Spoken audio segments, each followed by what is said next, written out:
You may be in your schoolyard playing when the signal comes. That signal means to stop whatever you are doing and get to the nearest safe place fast. Always remember, the flash of an atomic bomb can come at any time, no matter where you may be. You might be out playing at home when the warning comes. Then be sure to get into the house fast, where your parents have fixed a safe place for you to go. If you are not close to home when you hear the warning, go to the nearest safe cover. Know where you are to go, or ask an older person to help you. You know the places marked with the S sign? They're safe places to go when you hear the alarm. If there is a warning, you will hear it before the bomb explodes. But sometimes, and this is very, very important, sometimes the bomb might explode without any warning. Then the first thing we would know about it would be the flash. And that means duck and cover fast, wherever you are. There's no time to look around or wait. Be like Bert. When there is a flash, duck and cover, and do it fast. That's what this film is all about. Duck and cover. This is an official civil defense film produced in cooperation with the Federal Civil Defense Administration and in consultation with the Safety Commission of the National Education.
signs the country could carry out another missile test today. North Korea's last intercontinental ballistic missile test earlier this month raised global concerns. Some experts believe the missile had the range to reach Alaska and Hawaii.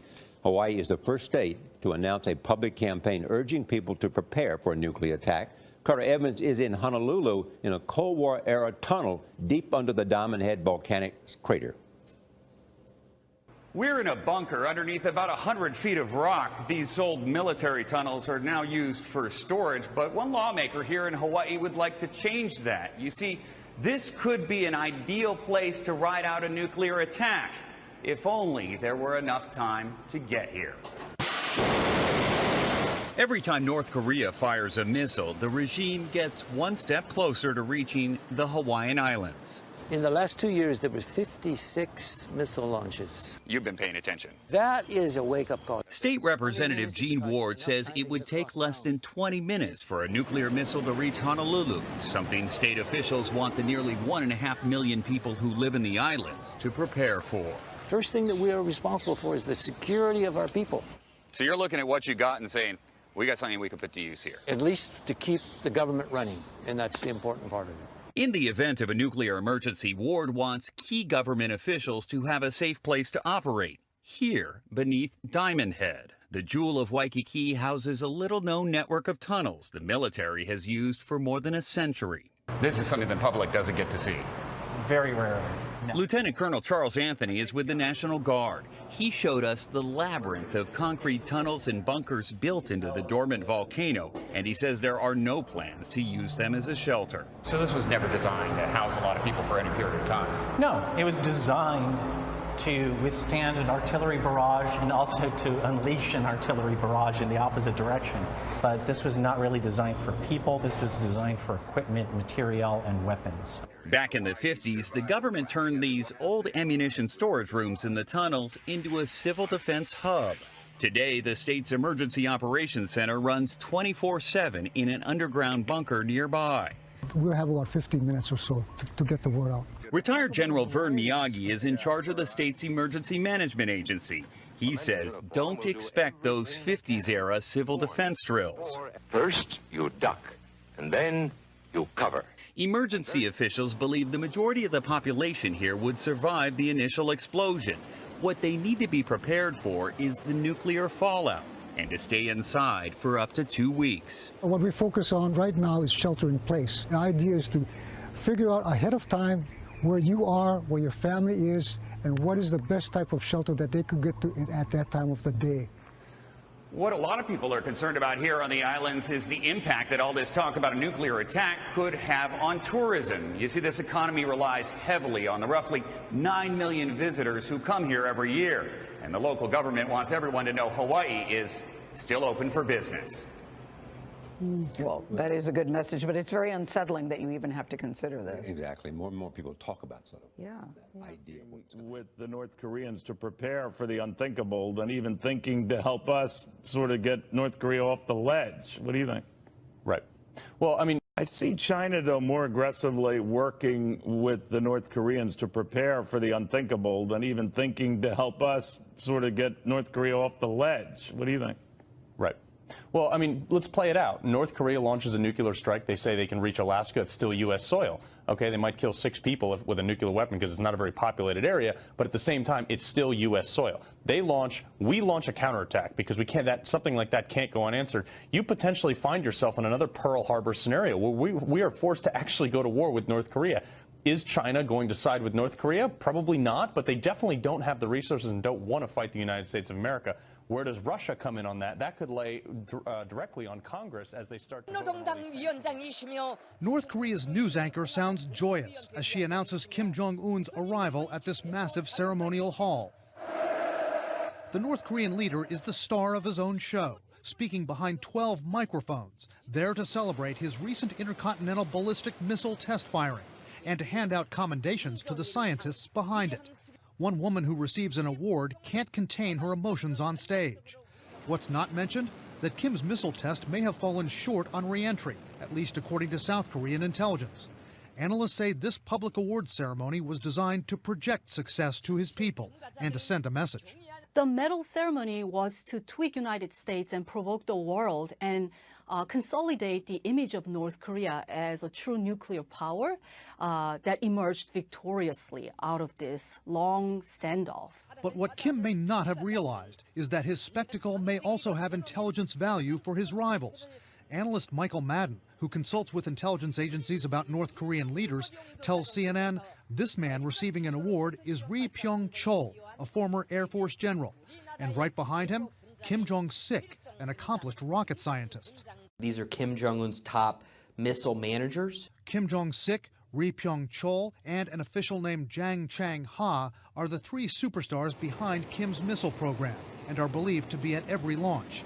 At least one was seen right behind him on July 4th when the long-range missile was fired. CNN is told intelligence agencies around the world are watching these three men carefully. Their body language and behavior toward Kim are different from other North Korean elites. They share hugs, smiles, and cigarettes with their vicious boss and enjoy privileges not given to most North Koreans. These are gentlemen that live in basically a whole floor of an apartment high-rise. They have domestic staff. Their family members get to go to elite schools. They have the top health care. Analysts say this ceremony also shows how these scientists are Kim's key to threatening the West. It's significant to note that those were the scientists who accompanied Kim Jong-un when he visited his father's tomb recently. And he used to rely heavily on military leaders to support his regime. And now his power bases seem to have shifted to scientists who enabled the success of missile. U.S. intelligence assessment found North Korea could have an ICBM capable of carrying a nuke as early as next year, 2 years earlier than previously thought. And North Korea warning yesterday that it will hit the U.S.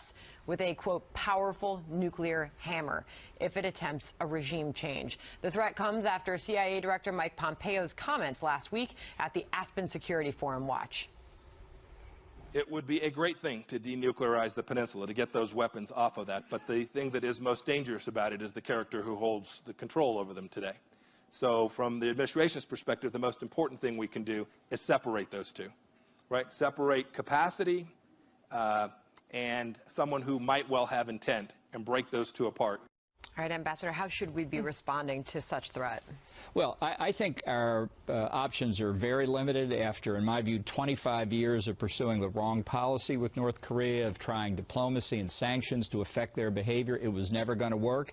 It didn't work through 3 successive administrations. It won't work if we try it in year 26. I think you're down now to one diplomatic option, and that is to convince China that it's ultimately in their interest to reunite the two Koreas. The way you eliminate the North Korean nuclear program is to eliminate North Korea. It's a hard argument to make, but I think it's doable. If we fail, we are now, because of the progress they've made, not entirely to the surprise of at least some people, that you have to ask, what will a president do when he sees an ICBM on a North Korean launch pad judged capable of reaching the United States when we don't know what's under the nose cone? Wow. Are you going to let it take off and hope it hits somewhere else? I mean, that is the real concern, and it's coming very soon. I mean, but that's what's so difficult about this is, you know, it sounds like what you're saying is we have to really explore the military option, which could leave millions of North Koreans dead because their leader doesn't care about them. Well, he doesn't care. And South Koreans he's prepared. I mean, that's what they've been. That's part of their biggest propaganda push is the West is coming. They want to kill us, and they're prepared to have millions of their citizens die. I don't know that we've faced an enemy like that. Well, that's why they're irrational in our terms, and anybody who is prepared to do that is somebody also capable, in a kind of Hitler in the bunker mentality, of attacking us, even if they know North Korea will be turned into a charcoal briquette as a result. Nobody wants to see this happen to South Koreans, but I think the chairman of the Joint Chiefs of Staff put this very well the other day. Conflict on the Korean Peninsula may sound unimaginable, and he wants to do everything to avoid it, but what's really unimaginable to him is North Korea having the ability to kill Americans with nuclear weapons, and that he will work to stop. And I think the estimates are probably right here that it's coming quicker than we all thought. Wow. And the calculations about military action, they're both correct. That at what point does the American president say the threat to us is so great that we will take an action that may result in all those artillery shells raining down on Seoul? How quickly can we take all of those out? And what does day 3, 4, 5 look like? That is a military. I mean, that is or just year 3, 4, 5. Or year 3, 4, 5. Part of the problem that American people, at least those who I've talked with and have read about, have with our focus right now. And drilling down to the point that you made earlier is so important. Finding out, okay, if there was Russian meddling in the overall election in the United States, as there were in other elections around the world, how do we stop that from happening? You know, apart from whatever politically people want to think, you know, President Trump benefited or didn't benefit from it. Apart from that, because it becomes that shiny object upon which we are so focused on. And in the shadows, North Korea can do, and not even shadows anymore. Right. They can come right out tonight. They're planning another test. I mean, they can come out and do what they want, and we call that practice. And you play like you practice. So sooner or later, they're going to have a game. And who are they buying that technology from? That's what I want to know. From Russia and China. Right. That's the irony. From the very people that we say we're investigating do you think about. China will step up to the plate? I think they should, because I think it's in their interest. I think if you get a nuclear-capable North Korea, Japan will get nuclear weapons, and that should concern China. So the argument is that the buffer zone that North Korea represents is no longer so critical to China that it can risk having this regime with nuclear weapons.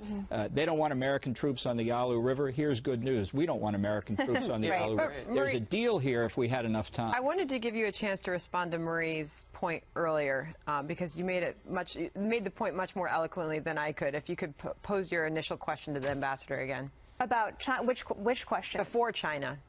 Before China, the question about where's the line that we're willing to take, like if the U.S. president's sitting there and he says, okay, there's a threat to the U.S., but if we take action, X million number of South Koreans will die. How do you make that calculation sitting in this situation? Yeah. Well, the first question for the American president is, how do I protect Americans? That's the decision.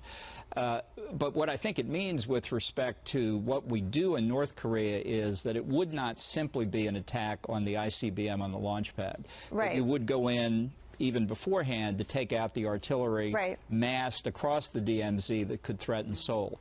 And look, we've got plans. We've had them for a long time with South Korea to go into the north, to secure the nuclear weapons. That's where we're going. And that's why you say to China, we're going to see reunification here. You want to do it the hard way, or do you want to do it the easy way?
We will all have to be able to take care of ourselves.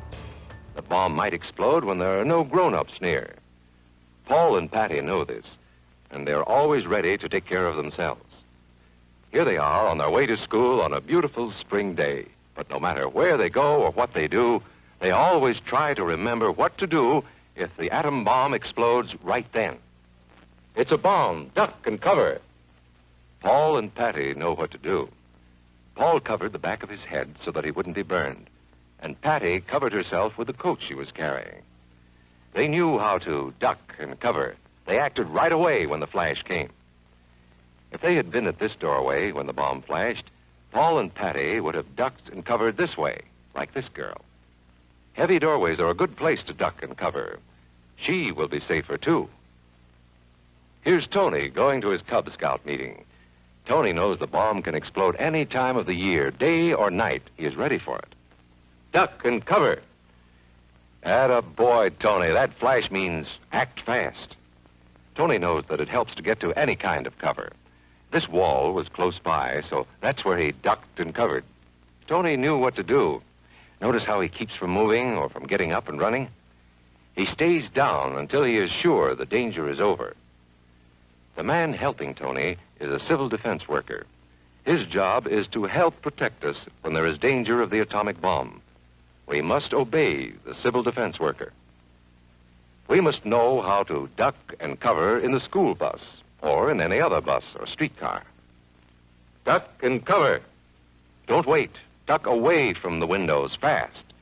The glass may break and fly through the air and cut you. Sundays, holidays, vacation time, we must be ready every day, all the time, to do the right thing if the atomic bomb explodes. Duck and cover. This family knows what to do, just as your own family should.